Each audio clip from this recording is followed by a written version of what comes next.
What's going on, guys? Vulcan here, and today we are breaking down the Erica build that I'm using for Season 2 in Torchlight Infinite. So, I've received some DMs like, Vulcan, what are you running? What build are you using?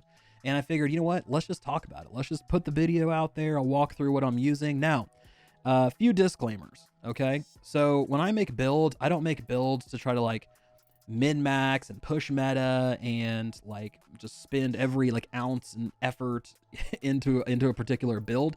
I make builds that are fun, that I enjoy playing. You know, if it's not meta, if it's a little bit slower, that's fine.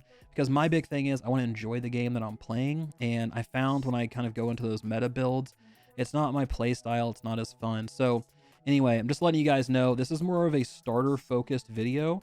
So if you're someone just getting into Torchlight Infinite, this is a good build to sort of understand how the game works, learn the mechanics. And then if you want to go do one of those meta builds, you can. You'll have an understanding of how things work and sort of what lies in front of you. So anyway, that's sort of the goal of this build, right? It's a fun build. It's exciting to use. I'm not having any issues with it. I'm on time mark 7 and I'm progressing just fine. It's also incredibly cheap. I've used 4 Flame Elementium so far, and that's it.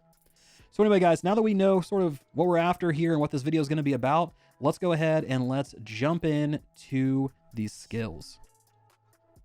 Okay, so now that we know what the goals of the build are, let's actually break down the build itself.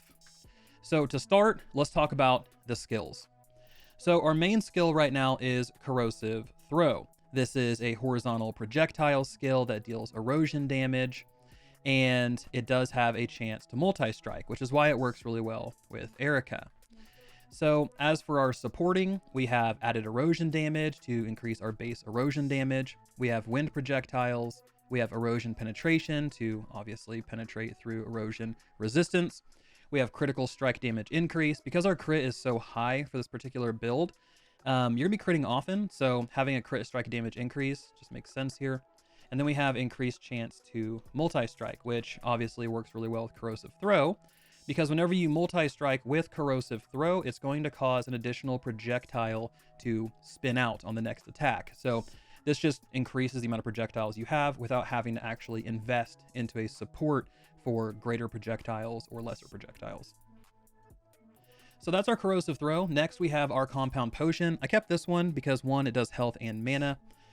Here I just have Emergency Restoration, which is going to give us more restoration effect at low life and low mana, which honestly, that's typically when I use it. We have cooldown reduction. This is going to increase the cooldown recovery speed so we can use it more often.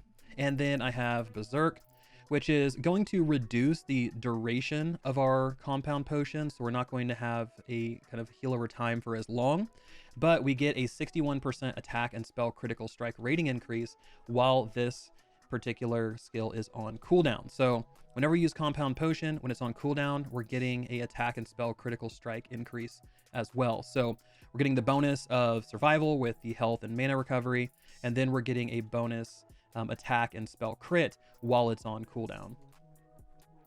Now, because this build does use daggers, we're going Spiral Strike instead of Leap Smash. Now, you can go over and do one-handed swords.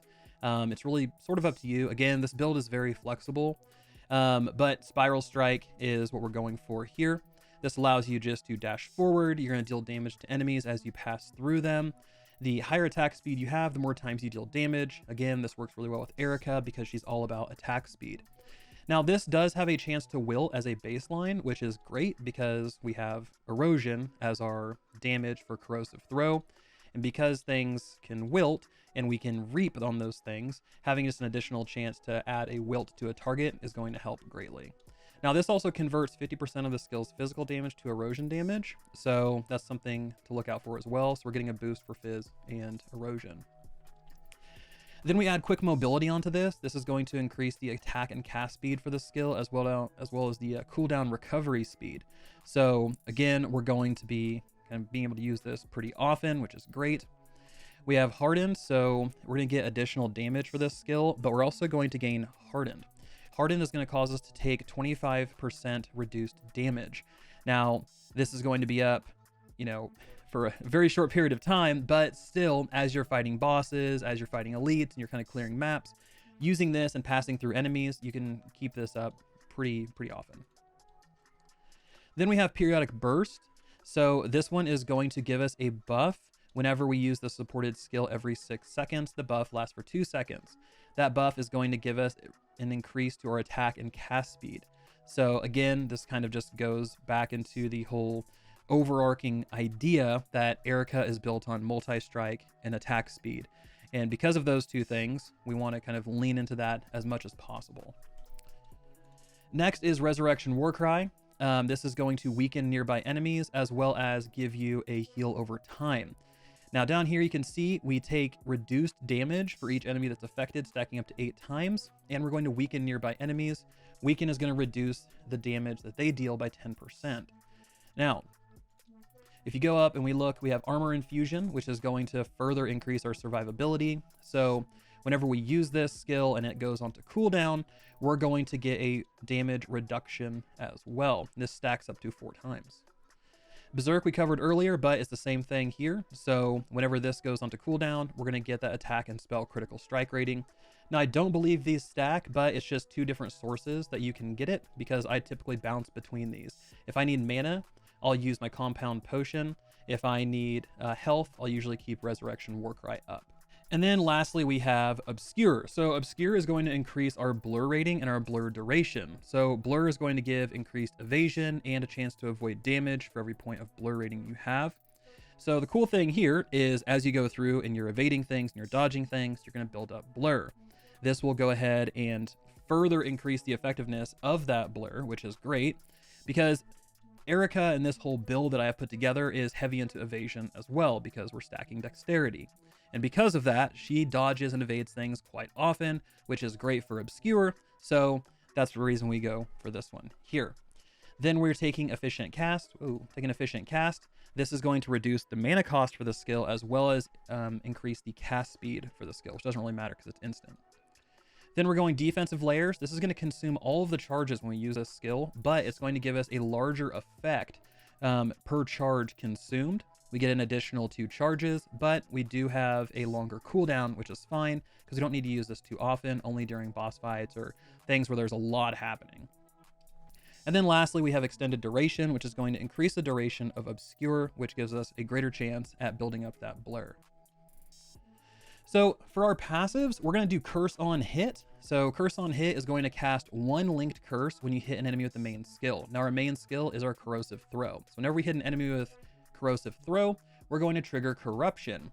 Corruption is going to cause enemies to have reduced erosion resistance, and they're more likely to suffer wilt while this skill lasts. So this is great because again, we're building up wilt, which is that dot that allows us to like reap and do things like that.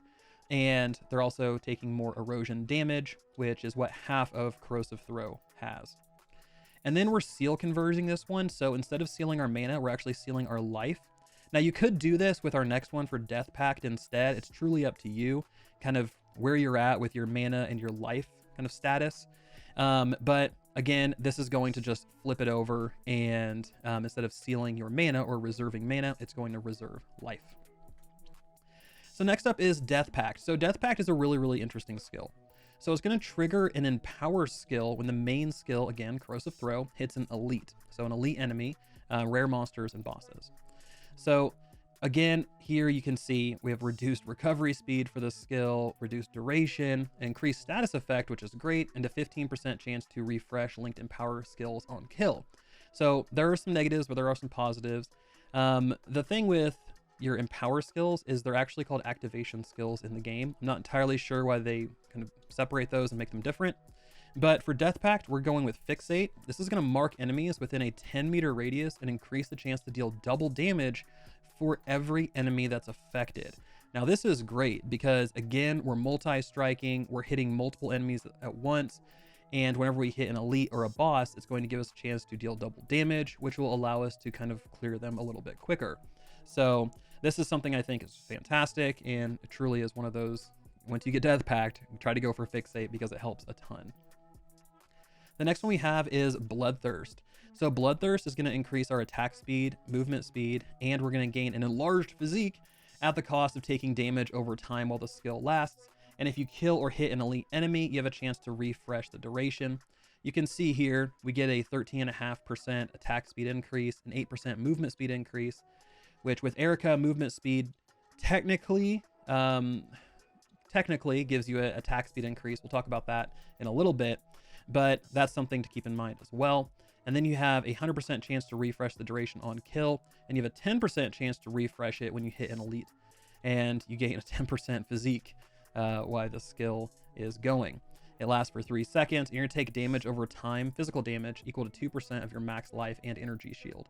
Now, this is completely negligible when you have Resurrection Warcry, because this is going to basically refill your health at the same rate that Bloodthirst is going to be taking it. So whenever you see this and you see your health kind of dropping because of Bloodthirst, you can hit Resurrection Warcry, and that's going to completely offset that.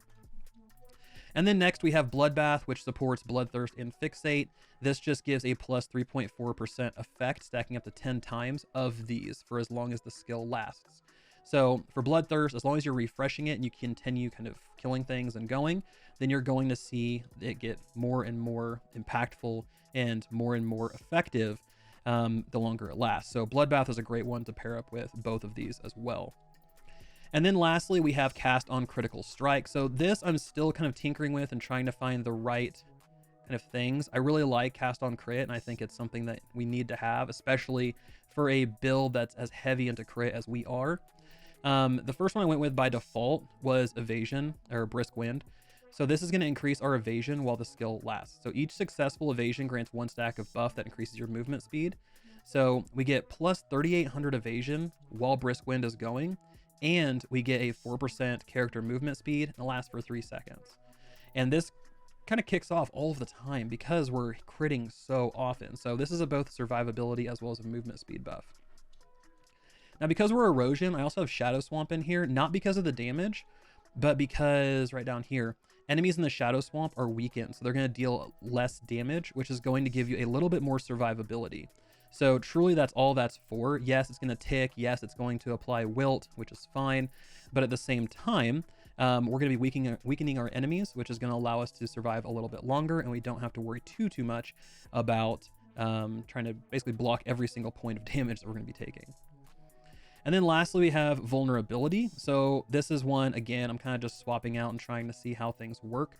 But this is going to curse enemies in an area. They're going to take physical damage and are more likely to suffer bleed while the skill lasts. Now, again, I'm kind of going back and forth on this because I don't necessarily know if this is going to be the best route to take. I could switch this because it is a curse up to curse on hit. So I might end up doing that. But for now, it's living on Cast on Crit. I might do something different here in the future. But right now, this is what I'm looking at. You can see down here, like my sealed life and my sealed mana. So I have almost 15% life sealed, and I have 67% of my mana sealed. So I have a lot going on here, but I don't seem to have too many mana issues. And from a life perspective, I seem to be okay. So those are our skills. Next up, I want to talk about hero traits, how Erica works, and how all of these skills kind of play into her strengths. Then we'll talk about the talent trees, and then lastly, we'll talk about gear. Mostly with gear, I just want to talk about some legendaries to look for, as well as some skills, or not skills, stats you want to look for. So that's truly what we're going to do there, and then we'll wrap up with sort of some final thoughts and where I plan to go with this build in the future. So now that we've covered skills and all that fun stuff, let's cover the actual hero, Erica, and her trait.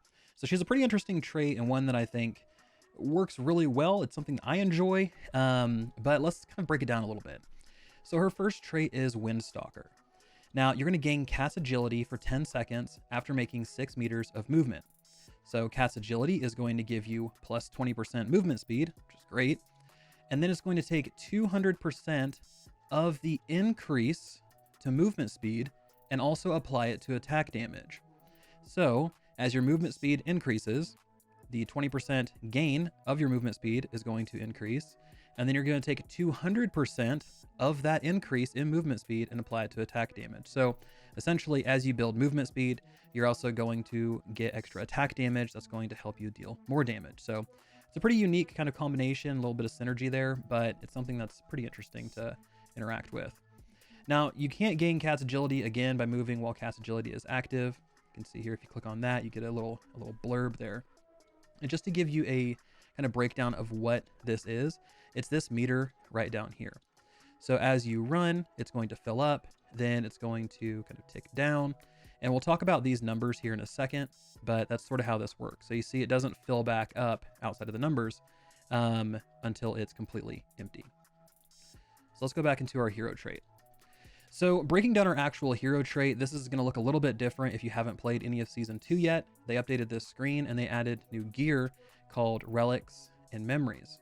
So we'll talk about these in a second, but first I want to talk about the actual hero trait selections up here. So remember, we get Cat's Agility for 10 seconds after moving 6 meters. Cat's Agility gives us 20% increased movement speed, and then 200% of the increase in movement speed is also applied to attack damage. Whoops. So for the first one, you don't really have a choice. You're taking Hot Pursuit. You're going to get a plus 200% multi-strike chance during Cat's Agility. So for 10 seconds, you'll get additional multi-strike chance. You're also going to gain 1 stack of Stalker for every 2 meters of movement during Cat's Agility, up to 2 stacks. Now, this will obviously increase. As we saw, I was at 3. And Stalker is going to cause multi-strike to deal 20% additional damage with each strike. So we'll talk about all of these different stats here in a second. So let's go ahead and let's break down multi-strike. There's a lot here, but ultimately it's pretty interesting. So you have a chance to perform an additional attack while using attack skills. So kind of like a double strike. If the chance exceeds 100%, one additional attack will be performed with every 100% of the chance. Makes sense, right? Every single time. So you get a plus 50% attack speed during multi-strikes. Multi-strikes are going to consume skill resources like normal and will be interrupted if there are insufficient resources. So if you run out of mana, if you have a different resource you're pulling from for some reason, like you're pulling health, then if you aren't able to accommodate that, then multi-strike will fall off. Moving or using non-instant skills will also interrupt multi-strike. So again, if you're moving all of the time, your multi-strike is going to fall off, and mobility and channeled skills cannot multi-strike. So there's a lot of kind of disclaimer pieces down here, but ultimately what we really need to focus on is the fact that multi-strike is going to proc quite often with Erica. And sort of the way this build works is you're going to kind of move and attack, move and attack, move and attack, just like you would anything else. You don't have to sit still and attack or anything like that. Reason being is sitting still is going to burn through your stacks of Stalker. So let's talk about Stalker. So Stalker, you're going to get these through movement, and it's going to cause multi-strike to deal 20% more damage with each strike for each stack of Stalker you have. And you're going to lose Stalker when multi-strike ends. So keeping Stalker up is pretty important because you're going to get a 20% increased damage to your multi-strikes. So that's a lot of information. Basically, to water it down, you're getting a big increase to multi-strike. Multi-strike is a chance to deal 2 strikes, basically, whenever you attack, and that helps a lot. There are some skills like Corrosive Throw that will proc off of multi-strike. So whenever you proc multi-strike, then you're going to get an additional projectile. So that's something to keep in mind. Then Stalker is going to just increase the damage and the effectiveness of your multi-strike procs. So everything kind of flows back into multi-strike. So that's sort of how this basic kind of Hot Pursuit one works here at the beginning. Then for our second one, we're going to take Have Fun. This is going to give us an attack speed increase for every 1 meter of movement made recently during a multi-strike. So when you proc multi-strike, you get a little buff, and as you move while that's happening, you're going to get increased attack speed. Now, if you remember, if you move during multi-strike, multi-strike will end or become interrupted, and you'll have to start over. So that's something kind of an ebb and flow to this build, and to Erica in general, is the fact of whenever you have a multi-strike and you're kind of out of Stalker, then you move, you're going to get an attack speed increase, and that's going to give you a nice way to kind of build that multi-strike back up. And then you're also going to get a plus 6% additional attack speed during multi-strike for every 1 stack of Stalker that you have. Now remember, at this point in time at 32, you can have 2 stacks of Stalker. So that's going to give you a 12% additional attack speed at a cap there. Now the other one is extending Cat's agility duration by 1.5 seconds, which gives us 11.5 seconds of Cat's agility. And this doesn't really, I tested this out and it didn't really work as well for me compared to Have Fun. I really like the attack speed increase, and I felt like that worked a lot better for this throw build. But if you're trying something else out with Erica and you want this Cat's agility to be up a little bit longer or to extend that duration, then maybe Interest is one that you really want. Next up is Cat Punches. Again, this is the only one we can choose on this tier. That's going to increase our Stalker stacks by 1, giving us a maximum of 3. And then each multi-strike is going to deal 10% more damage for each 1 stack of Stalker you have. So maximum stack of 3 Stalker, it gives us a maximum increase of 30% to multi-strike. At 62, I'm taking Catwalk. I really like this one in particular. So your multi-strike count will not be interrupted during Cat's agility. So as long as Cat's agility is up, then moving, doing all of those things for multi-strike that would have interrupted it no longer interrupts it. It just stays up and it stays going. And it's very, very powerful that way. And you no longer lose Stalker after multi-strike ends. And Stalker instead lasts for 3 seconds. So instead of burning through your Stalker charges and then having to refill them, you can have them up for 3 seconds and then move again, proc them again, and then burn through them. It's one of those things that makes it flow a little bit smoother in my opinion. But again, if you don't want this, there is another option here that during multi-strike, there's a 1% chance for this attack to deal damage equal to the max multi-strike count for every 5 movement speed that you have. Now, what's multi-strike count? So this is going to record the current attack's number of attacks during multi-strike when a multi-strike is triggered. Very confusing, not overly clear there, right? So basically it's going to record how many attacks you perform after you perform a multi-strike.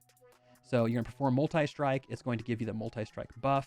At that point in time, it'll record how many attacks you do in that short window. And then once you do that, the next attack's count during multi-strike is going to give you +1 for each attack made. So it's going to give you essentially an extra attack count, things like that, make multi-strike a little bit better. And then down here, you have a +1 maximum multi-strike count for every 1 stacks of Stalker you have. I tried to use this one quite a bit, and it just didn't seem to have the same kind of oomph that Catwalk did. And then lastly, we have our level 80 tier here. So I'm taking Cat's Vision. So during Cat's agility, your max Stalker stacks is +1 upon reaching the max multi-strike count up to +3 until Cat's agility ends, which means I can get up to +6 Stalker, which is fantastic. It's going to increase my damage quite a bit. It's going to have a lot of utility that comes along with it. So this was an easy pick for me. Now, the other one is Cat's Scratch, and that's for every 1 stack of Stalker you have, you get +2% additional attack speed for 3 seconds when you reach the max multi-strike count. You also get additional attack speed for each attack during multi-strike until multi-strike ends. So this one would be good if you're someone who doesn't have a ton of attack speed or you're using kind of like slower weapons or something like that. Maybe this is going to be a little bit more beneficial for you, but for the setup that I'm using and for my play style, this one worked much better. So that's kind of the high overview of all of these different hero traits. And let's talk about this gear system. Okay, so one, I got incredibly lucky. I got a very good roll on this particular hero relic, and this is not necessary by any means, but it definitely doesn't hurt. So if you can't afford a soul finale and you don't have one, that's perfectly fine. You can continue to get by using the Cat Travel Log, which is the kind of basic blue one. What you want to look for, and what I was using, is multi-strike chance, and I was using plus attack damage. Now this one here has multi-strikes deal 9% increased damage and an increased chance to multi-strike. That's fine. But try to look for attack damage plus chance to multi-strike. That seemed to work the best. Okay, so let's break down this system and what this thing actually is. So for those of you who are kind of out of the loop here, this is the new hero gear system. So here we have a hero relic, you have your Engram, and you have these different boxes. Now, depending on how many boxes you have available is how many memories you can slot. So you see here on Soul Finale, I have 2. And then you see here on Cat Travel Log, I have 3.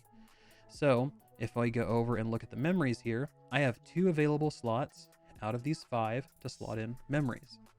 Now these memories give you kind of basic stats, and they do range in rarity. You'll get gray all the way up to legendary. You can see legendary right here. Now, again, for these, I try to go for chance to multi-strike and attack damage, but there are some other ones you can do. If you want max life, you want life regain. I mean, there's a lot of different things you can do out here, so there's a lot of flexibility. But truly, that's what I try to prioritize, is chance to multi-strike and attack damage. So this is just a basic kind of blue one that drops all of the time. There isn't anything rare or specific about this. And to be honest, as you get higher in level, you're going to start seeing rarer and rarer affixes and rolls. So just keep that in mind. And this other one I'm using here rolled extremely well. It was critical strike damage, but then we also got this legendary one that's going to cause multi-strikes to deal 4% additional damage with each strike for every 1 stack of Stalker that you have. So something like this helps a ton, especially when you're stacking Stalker up as high as we are. So this is a great one.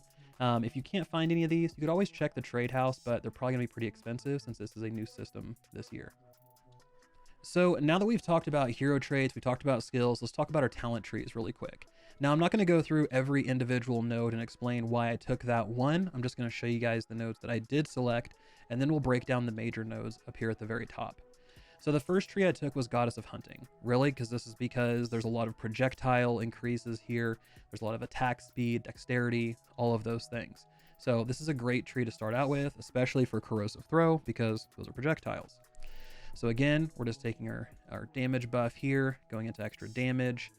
We're taking minor talent there, another one there to increase our attack speed. We're increasing our movement speed here. We're grabbing 2 points into dexterity and damage here. We're grabbing 3 points into attack speed, extra attack crit strike rating, and then lastly, additional attack speed if you've dealt a critical strike recently. Now, because we deal crits all the time, this is pretty much always up. So that's great. Now, outside of that, we have our major nodes at the top. We're taking Perception. That's going to give us a 20% attack and cast speed increase, as well as a plus 1% attack and cast speed per 15 dex. We're stacking dex like crazy. So dex is truly what we're looking for here, and this is going to play directly into that. And then next we have Rushed. This is going to give us a plus 20% movement speed increase, and then a plus 35 additional damage if you've recently moved more than 5 meters. Remember, Erica is always moving. We're constantly moving with Erica, so because of that, this one seemed to work the best and is more consistent. Now, you could take Impermanence here if you really kind of want to run the high floor or high ceiling, low floor type of move. You can do that. Flash of Brilliance, I haven't really kind of gone into because I'm not really looking to get a whole bunch of agility stacks or anything like that. But these two are the two that I've tested the most, and this is the one I like the most.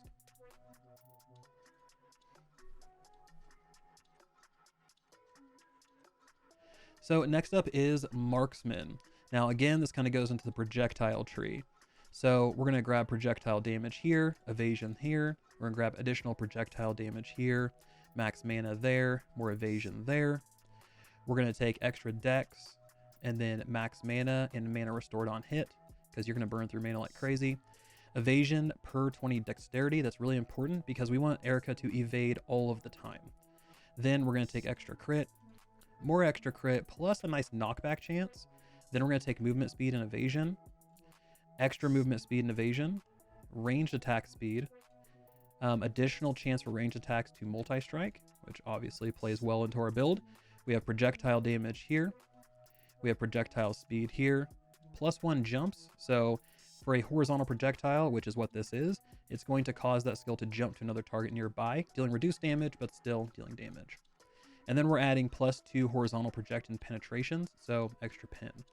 Now, if you have an extra point, you could do this one if you wanted to kind of look at a different build later on. So let's say instead of Corrosive Throw, you want to flip over to like a Thunderbolt Overload or something like that. If you want to dive into the lightning side of things, you could. This is one that I really like, and I would say keep note of it, even if you don't build it on Erica and you want to build it on somebody else. This one is great. And then for our majors, we have Gale. Gale's fantastic. 100% of the projectile speed bonus is also applied to projectile damage, and you get a +20% projectile speed. Now over here, you do have Mind Flow. This one's interesting. So if you are good at evasion and not taking damage and staying ranged and all that, this could work well because you're getting an additional damage every half second, stacking up to 8 times, but it does reset after you take damage. So I'm not great at evading and not taking damage, so this didn't really work well for me, but if you are, that could be something to take a look at. And then we're taking close range fire. Now I did go 3 birds, 1 stone over here to increase our projectile quantity, but truly I didn't get a ton of extra benefit out of that, especially later on. So I switched over to close range fire, which is going to cause projectiles to deal up to 35% additional damage to enemies in proximity, and the damage will reduce with the distance traveled. So because I get up close and personal to a lot of the enemies that I'm fighting, and that's just kind of the way this season has worked with a bunch of different areas and closed in arenas, this seemed to work the best. Now, this one here, if you're having survivability issues, this is good. You can evade spells. Now, you do get negative 35 additional evasion on spell damage, but here, again, is a survivability thing. So let's go into Ranger. So this is the last tree we have. So we're going into extra damage there. We're going into damage dealt to nearby, damage dealt to distant, and we're going for extra crit. Then we're going to grab even more crit. We're going to get projectile damage. We're going to grab maximum mana, and we're going to grab extra projectile damage and projectile speed. Then we're going to grab max mana and restore mana on crit. We're going to grab attack damage. And then I'm currently putting points into these. We're getting extra life, we're getting extra armor and elemental resist, and we're getting extra evasion because we need some survivability. Then we're going to go for extra wep crit strike rating. And then this one is fantastic. We're going to grab our crit strike rating here. We're going to grab extra crit damage. And then this one right here, critical strikes can eliminate enemies under 8% life. This works on everything. This works on minions all the way up to bosses, and it is fantastic. So once you kind of hit that 8% and you crit, I mean, it's immediate executioner and they're toast. So this really helps you, and it helps burn through things much, much quicker. So that's what we have right now. For the top here, I went shooting arrows, 20% additional projectile damage and knockback distance. Now, up here on my next one, I'm going to go rapid shots. This, I think, is great. Projectile damage increases with the distance traveled, dealing up to 35% to distant. Now, I'm going to test between rapid shots and impending. Because I'm up close and personal with so many different things, and the fact that I like to play, my enemies really close, impending might be good because that's going to give an additional 6% damage taken for enemies within 10 meters every quarter second, stacking up to 5 times. And because we like to get right up on bosses with this build, this might help a ton. So that's something to keep in mind. Now, fervor rating, I haven't dove in and done a lot of testing with quite yet, but this is something that a lot of people are stacking, and it could be a potential for this slot as well. So just to give you guys kind of a high overview of where these trees are, 2 in the hunting tree, 1 in the war tree. Okay, so now that we've gone and we've covered basically everything, the last thing to talk about is actual gear. Now, before I get into this, I know there's going to be a lot of comments like that's probably not the way you need to set it up. There's going to be improvements. That's great. I'm all for feedback. Please leave me some feedback on how I can improve this build. It's incredibly fun, and I would love to take it just all the way to the end. However, this is an extremely low budget build. I have spent a grand total of 4 Flame Elementium on this particular character. 4. I'm seeing other builds that are like 80, 100, 200 plus, and they're amazing builds. They're they literally just melt everything just under the sun. It's just dead. This one is 4. So there isn't a ton of sort of investment into this one quite yet, and I'm on time mark 6 right now, working my way to 7. I'm still progressing very easily. I'm not really having any struggles or any difficulty. So that's something to keep in mind. But let's talk about some of the key items we have, as well as some of the stats that we're looking for. So let's talk about the legendary items we have first. So the first one we have is Eye of the Kraken. This is one that I purchased from the trade house, and it does take some looking to get a good one for a cheap price. I believe I paid 2 for this one, and I have 61 energy, evasion, great projectile damage and projectile spread. These are almost capped, but the 2 things I really like. So when you defeat a non-elite enemy, you have a 50% chance for them to explode, dealing secondary erosion damage equal to 50% of their max life. Now, this is fantastic. It's really good for the machine totems where you're defending kind of the totem against the waves of enemies, because when they explode and they have that max life modifier, it just does a insane amount of damage and will wipe things out super quick. So being able for wipe things out super fast for map clear, all of that fun stuff, this works very, very well. Now the next one, 50% chance to eliminate non-elite enemies within 10 meters when killing elites. So when you kill an elite, you have a 50% chance to basically wipe everything else around them out, which again helps with clear. So for everything, all intents and purposes, this is a fantastic piece of gear to blow through maps quickly. It's not built for single target, but it is built to clear literally everything else. So in terms of the other two legendaries we have, so we have 2 Dragon Talons, so the same one. These, again, I paid 1 each for these, but they do extremely well.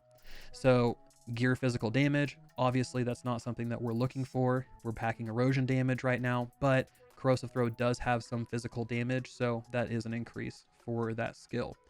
Then we have attack speed, projectile speed, but then here we go, a plus 30% additional projectile damage for 1 second after using mobility skills, and we get an additional mobility skill charge.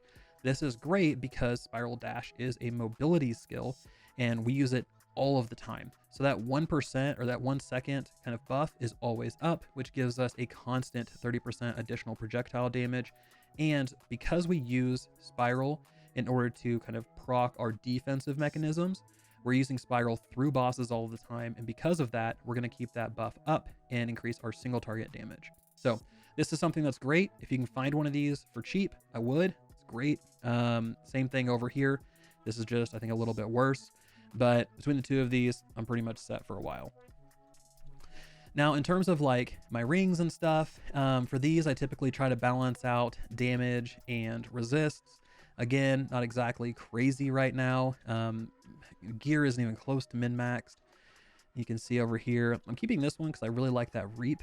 It's right here. The erosion damage and the physical damage is nice. The minion, not so much. And then we have our boots, erosion damage, physical damage, movement speed, all of that fun stuff. Here we do have an extra resistance, attack speed, cold fizz, all of that jazz. So in terms of actual like stats, what you want to look for and all of that stuff, projectile damage, projectile speed, make sure you build up your defenses first. So just like in any other action RPG, you want to make sure your defenses and your resistances are taken care of. You can't deal damage if you're constantly dead, right? If you're one of those like 1%ers that likes to run like a glass cannon build and you're extremely good at it, then sure. But at that point in time, you're not watching this video anyway to try to build something because you're awesome at it. But that's something to keep in mind. That's what I did first. Build up your resistances and then start building your offense. But anyway, you want to stack dex. You want to make sure you get dexterity because that's going to be incredibly important. If we go over and look at dexterity, that gives us an increase in attack speed, cast speed, and evasion. So as long as you continue to stack dex, you'll be fine. Then let's talk about some of the other ones here. So we covered projectile speed, we covered projectile damage, anything that boosts erosion, anything that boosts reap, anything that boosts your physical damage. Those are all things that you truly want to look for. So they're going to help you a ton. So gearing for this build isn't particularly hard. And because it's so kind of easy to approach and there's such a low requirement for it, then, I mean, anyone can really kind of pick it up. And like I said, it's 4 Flame Elementium that I've spent so far, and that's it. And I'm already almost at time mark 7. Hopefully we'll continue pushing. 8 is the wall. So we'll see how it does when it hits that wall. But anyway, so guys, that's really this build. That's the skills, that's the talent trees, that's kind of an overview, the hero traits, all of that fun stuff. Please let me know in the comment section below what you think. Is this a build that you want to try? Does it look fun? Are you doing something similar? And what build are you using? And kind of how far have you gone? I'm very curious to see what everybody's jumping in on. So if you guys want more Torchlight Infinite content, please let me know. As always, thank you so much for watching. This has been Vulcan, and I'll talk to you guys next time.